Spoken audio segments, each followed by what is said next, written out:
ಬಿಸ್ಲಾಗಿ ಈಜಾಡೋಣ ಅಂತ ಬಂದ್ಬಿಟ್ಟು ಈ ಹುಡುಗರ ಹತ್ರ ಬಾಕ್ಸಿಂಗ್ ಆಡಿಸ್ಬಿಟ್ಟೆ. ನಾನು ಕನ್ನಡಿಗ. ನೈಟ್ 12 ಗಂಟೆಗೆ ತುಂಬಾ ಹೊಟ್ಟೆ ಹಸಿವಾಗ್ಬಿಡುತ್ತೆ ಅಂತ ನಮ್ಮ ಅಚ್ಚನ್ ಕರ್ಕೊಂಡು ಡಾಬಾ ಹತ್ರ ಬಂದೆ. ಆಮೇಲೆ ಇಲ್ಲಿ ಬಂದ್ ನೋಡ್ತೀನಿ ಸರಿಯಾಗಿ ಗಾಳಿ ಬರ್ತಿತ್ತು. ಮಳೆ ಬರೋದ್ಕಿಂತ ಮುಂಚೆ ತಿಂದೆದ್ದೋಗೋಣ ಅಂತ ಗಬ ಗಬ ತಿನ್ನಷ್ಟೊತ್ತಿಗೆ ಮಳೆ ಬಂದ್ಬಿಡ್ತು.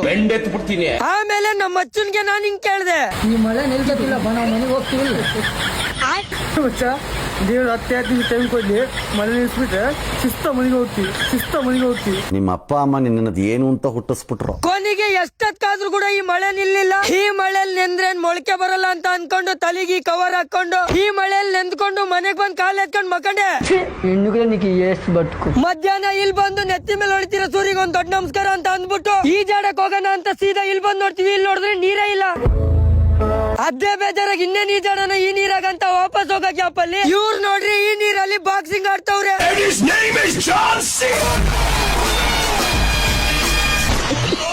ಆ ಹುಡುಗರು ಬಾಕ್ಸಿಂಗ್ ಆಡೋದನ್ನ ನೋಡ್ಕೊಂಡು ಸೀದಾ ಇಲ್ಲಿ ಬಂದು ಮಿನಿ ಬೌಂಡ್ರಿ ಆಡ್ಬಿಟ್ಟು ಇಲ್ಲಿಗೆ ಇವತ್ತಿನ ಕತೆ ಮುಗಿಸಿದ್ವಿ. ಸಿಗುವ ಮುಂದಿನ ವಿಡಿಯೋದಲ್ಲಿ. ವಿಡಿಯೋ ಇಷ್ಟ ಲೈಕ್ ಮಾಡಿ, ತುಂಬಾ ಇಷ್ಟ ಆದ್ರೆ ಒಂದು ಫಾಲೋ ಮಾಡಿ. Love you all, take care, bye.